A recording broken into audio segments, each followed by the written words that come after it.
Integritas KPK tengah diuji. Kasus dugaan kebocoran dokumen penyelidikan KPK terkait perkara dugaan korupsi di Kementerian SDM menyeret Ketua KPK Firly Bahuri. Kasus itu mencuat setelah beredar video viral rekaman percakapan antara petugas KPK dan pejabat Kementerian SDM. Dalam percakapan disebut, dugaan ada pimpinan KPK yang membocorkan dokumen hasil penyelidikan KPK ke Menteri SDM. Setelah meneliti laporan itu, Dewan Pengawas KPK menyatakan tidak cukup bukti atas laporan dugaan pelanggaran kode etik Ketua KPK Firly Bahuri terkait dengan kebocoran dokumen KPK di Kementerian SDM. Bahwa laporan Saudara Endar Priantoro dan 16 pelapor lainnya yang menyatakan Saudara Firly Bahuri melakukan dugaan pelanggaran kode etik dan kode perilaku tentang membocorkan rahasia negara kepada seseorang adalah tidak terdapat cukup bukti untuk dilanjutkan ke sidang etik. Berlawanan dengan hasil pemeriksaan Dewas KPK, Polda Metro Jaya justru telah menaikkan status pengusutan dugaan kebocoran dokumen penyelidikan KPK di Kementerian SDM ke tahap penyidikan dan ditemukan ada unsur pidana. Kami memang sudah menemukan adanya peristiwa pidana. Buktinya apa? Bahwa ada informasi yang kita dapatkan yang ternyata informasi itu masih dalam proses penyelidikan di KPK, ada di pihak-pihak yang sedang menjadi target-target daripada penyelidikan itu. Ya. Artinya barang yang tadinya rahasia menjadi tidak rahasia ketika sudah dipegang oleh pihak-pihak yang menjadi objek penyelidikan. Belum selesai kasus dugaan kebocoran dokumen penyelidikan, kini muncul dugaan pungutan liar di rutan Komisi Pemberantasan Korupsi. Bahkan, Dewan Pengawas KPK sendiri yang menemukan dugaan pungutan liar ini, jumlahnya tak tanggung-tanggung, mencapai 4 miliar rupiah. Jumlah sementara yang sudah kami peroleh itu di dalam 1 tahun, periodenya Desember 2021 sampai dengan bulan Maret 2022 itu sejumlah 4 M. Pimpinan KPK yang menerima laporan dari Dewan Pengawas ini menyatakan sudah membuka penyelidikan atas dugaan dan temuan pungutan liar.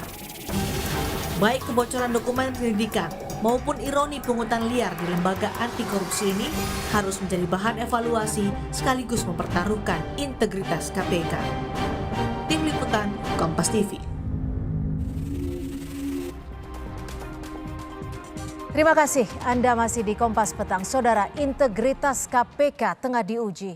Di tengah dugaan kasus kebocoran dokumen penyelidikan di kasus Kementerian ESDM dan dugaan pungutan liar di rutan KPK.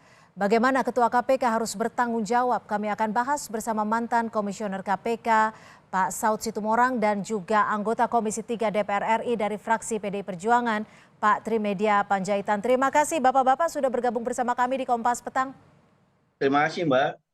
Pak Saud, saya langsung ke Pak Saud. Pandangan Anda soal kebocoran dokumen di KPK terkait dengan kasus dugaan korupsi di Kementerian SDM. Ya, maksudnya bahwa itu tidak ada yang dilanggar gitu.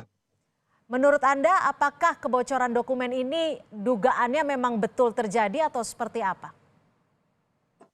Kan sudah ada bukti video yang di situ menyebutkan dokumen di tangan yang bersangkutan itu dari pimpinannya dan menyebut nama F.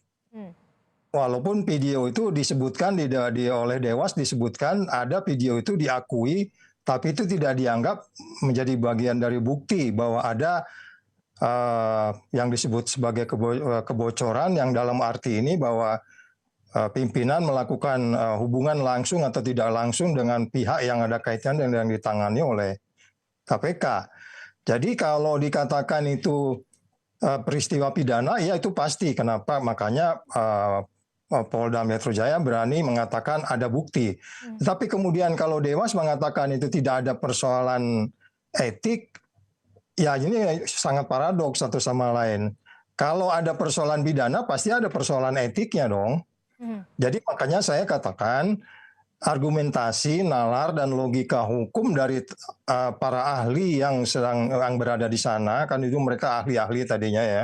Itu kok saat ini menjadi sangat rendah. Rendah dalam arti sangat berbeda dengan yang kita kenal selama ini gitu. Oleh sebab itu makanya ketika saya kemarin termasuk salah satu pelapor kan dipanggil, saya mengatakan, please Pak, tolonglah kali ini objektif lah Dewas. Mereka katakan, oh enggak, kita selalu objektif kok. Jadi objektif yang mereka maksudkan itu mungkin seperti ini gitu, nggak bisa membedakan lagi hubungan antara etik dengan pidana, pidana dengan etik yang secara keseluruhan itu kan merupakan bagian yang mereka harus. Tapi ini kan kabarnya karena ada perubahan statement dari kesaksian saksi yang sudah sempat diperiksa dari Kementerian SDM itu. Iya, perubahan kan bisa saja perubahan, tetapi kan kemudian bagaimana kita bisa challenge itu dengan yang dilakukan oleh pihak Polda Metro Jaya yang mengatakan saya tahu persis kasus itu, saya ada di situ, kata Kapolda mengatakan begitu. Jadi bukan soal perubahan statement. Orang membantah di pengadilan itu udah biasa. Oke, saya akan ke Pak Trimedia. Pak Trimedia, menurut Anda dari Komisi 3 mitra kerjanya KPK ini bagaimana soal dokumen KPK yang diduga bocor? Tentulah dengan pengalaman Pak Firly sebagai orang hukum, beliau sampai pensiun menjadi polisi, kemudian di KPK, beliau sangat hati-hati terkait soal-soal pelanggaran hukum, bahkan juga pelanggaran etik. Yang kedua, saya mungkin agak berbeda dengan Pak Saud. Kita mempercayai proses yang dilakukan oleh Dewas ya. Ya. Saya kira orang-orang yang ada di Dewas sekarang adalah juga orang-orang yang cukup punya integritas baik ya. Kita tentu tidak meragukan sepak terjang Pak Tupak Atorangan. Oke, tapi kalau di Polda Metro Jaya sendiri kasus ini sudah naik ke penyidikan dan tidak tertutup kemungkinan untuk memanggil Pak Firly. Ya, kalau ada kaitan dengan peristiwa pidana kan setiap orang bisa dipanggil. Dan yang kedua, kalaupun naik ke penyidikan, memang penyidikan itu berarti sudah ada tersangkanya. Siapa tersangkanya? Biasanya ya, siapa tersangkanya kita kan juga belum tahu. Apakah memang itu benar dari unsur KPK atau bukan. Nah, kita tunggu aja langkah berikutnya dari Polda Metro Jaya untuk mengungkap kasus ini supaya terang benderang sehingga tidak ada fitnah, tidak ada upaya untuk mendiskreditkan orang-orang tertentu. Apakah tentu artinya Polda Metro Jaya sendiri harus menyebutkan nama tersangkanya? Bukan, sebagai orang yang juga pernah di KPK, Pak Karyato tentu paham benar mekanisme kerja di KPK, begitu Mbak. Oke. Kalau menurut Anda sendiri akan ada konflik kepentingan tidak terkait hal ini? Antara Pak Karyato? Betul. Ya saya kira enggak ya. Begitu Pak Karyato keluar dari institusi KPK tentu kembali menjadi Bayangkara. Pak Karyato sekarang dipercaya oleh Kapolri untuk menjadi Kapolda Metro Jaya, sebuah Kapolda yang cukup prestisius, saya kira nomor 1 di Republik Indonesia ini. Tentu dia menjaga integritas beliau sebagai penegak hukum di Polda Metro Jaya. Sehingga untuk kasus apalagi yang menyangkut institusi sepenting KPK, tentulah Pak Karyato juga sangat hati-hati. Oke, saya akan ke Pak Saud. Pak Saud, ini ada setidaknya 2 kasus yang saat ini menjadi sorotan di KPK. Selain dokumen bocor juga ada pungli sebesar 4 miliar. Menurut Anda apakah memang diperlukan perubahan besar-besaran kembali di tubuh KPK untuk pengawasannya? Ya ini kan bahasa Melayunya kan air di hilir yang kotor itu kan karena air di hulunya itu kotor gitu loh. Jadi itulah dalam teori manajemen itu kan pemimpin itu menginspirasi, pemimpin itu menjadi contoh.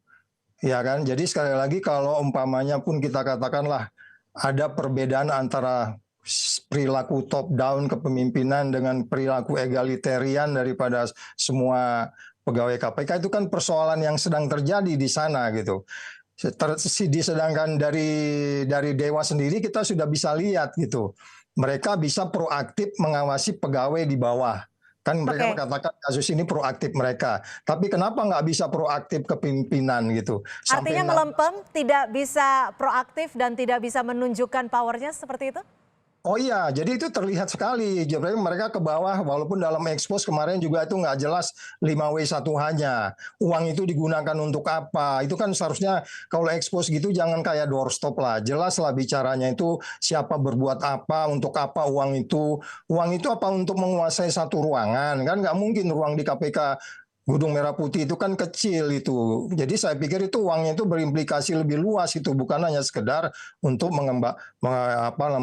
menguasai ruangan atau berbuat sesuatu. Kalau di periode lalu bawa kompor listrik aja itu nggak boleh gitu ke dalam itu, Ya. ya kan? Apalagi kalau sekarang, makanya saya bilang ini ada nilai yang bergeser bisa jadi. Dan itu kalau sudah sampai sekian bulan itu kan setiap titik di ruang tahanan di KPK itu kan bisa dilihat di Oke. CCTV. Cuman kamar mandi tahanan aja nggak bisa dilihat. Jadi Oke. kita tahu sebenarnya uang itu untuk apa gitu. Oke, Pak Trimedia, ada nilai yang bergeser, itu yang disebut oleh Pak Saud. Menurut Anda, apakah pengawasan dari Komisi 3 DPR ini sedikit melemah sehingga KPK kembali mendapat sorotan-sorotan tajam?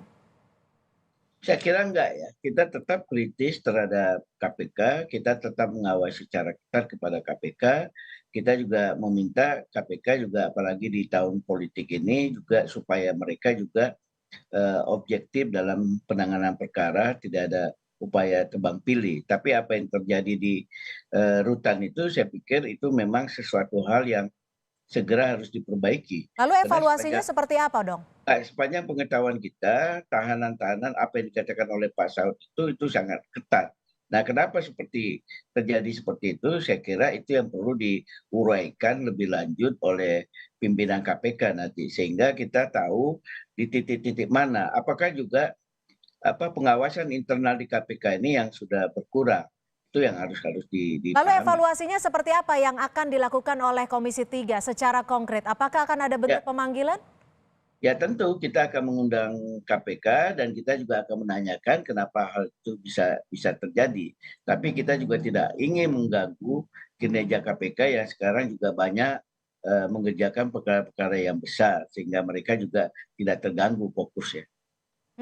Tapi nanti akan terbentur tidak dengan adanya pemanggilan juga di Polda Metro Jaya? Yang dipanggil kan orang per orangnya. Mudah-mudahan itu juga tidak mengganggu kinerja dari pimpinan KPK. Oke, Pak Saud, kalau melihat ada banyak sorotan yang saat ini terjadi di tubuh KPK sendiri, kinerja dari KPK sendiri akan terganggu tidak menurut Anda? Ya sedikit banyak selama itu tidak menyangkut penyidik. Sebagai contoh ya, pergantian kepemimpinan itu selalu saja memang ada pengaruh ke bawah di dalam inspiring mereka gitu, dalam KPI mereka gitu. Tapi karena memang sana penyidik itu cukup profesional, tidak akan banyak terpengaruh. Mereka sudah adalah orang penyidik-penyidik profesional. Cuman kelihatan seperti noisy aja gitu. Atau kalau saatnya mereka harus kolektif kolegial, nanti menjadi tidak terpenuhi kolektif kolegialnya gitu ya. Jadi mereka sudah profesional, cuman itu bisa jadi memang terganggu kalau ada isu-isu transaksionalnya di kepemimpinannya. Hanya itu saja mungkin hambatannya, Mbak. Oke, atas dua kasus ini, sejauh mana Firly Bahuri bisa bertanggung jawab? Ke saya nanyanya? Ya. Oh iya, dia harus bertanggung jawab dong, kan dia pemimpin. Jadi bahasanya kasarnya itu mulai dari halaman depan itu sampai halaman belakang itu dia harus melihat detail-detail. Makanya saya dulu selama di KPK itu selalu kamera satu-satu saya liatin, mana kamera yang ketutup daun. Kalau terjadi unjuk rasa ada yang nimpung nggak kelihatan gara kamera ketutup daun dan segala macam, panggil biro umumnya. Jadi pimpinan KPK itu harus masuk ke detail-detail, jangan bicara yang mengawang-awang gitu ya kan. Kan teorinya begitu, Anda bisa gagal karena hal kecil, Anda bisa berhasil karena hal kecil. Jadi kompleks sistem yang harus dianut oleh pimpinan KPK saat ini di sana itu sangat jauh dari kondisi ideal. Jadi mereka hanya selalu gimmick-gimmick di permukaan. Memberantas korupsi nggak boleh begitu. Kita senyap tapi ke bawah detail gitu, Mbak. Oke, terakhir Pak Trimedia, setidaknya apa yang harus dilakukan, singkat saja? Semua apa yang terjadi ini tentu sudah sudah menjadi pembelajaran bagi Pak Firly ya. Tentu beliau juga apalagi dengan penambahan 1 tahun masa tugas mereka akan segera melakukan pembenahan dan itulah yang akan kami lihat, kami kawal sampai tahun depan. Baik, terima kasih atas perspektifnya mantan Komisioner KPK Pak Saud Situmorang dan juga anggota Komisi 3 DPR RI dari fraksi PDI Perjuangan Pak Trimedia Panjaitan sudah bergabung bersama kami di Kompas Petang. Terima kasih Bapak-Bapak.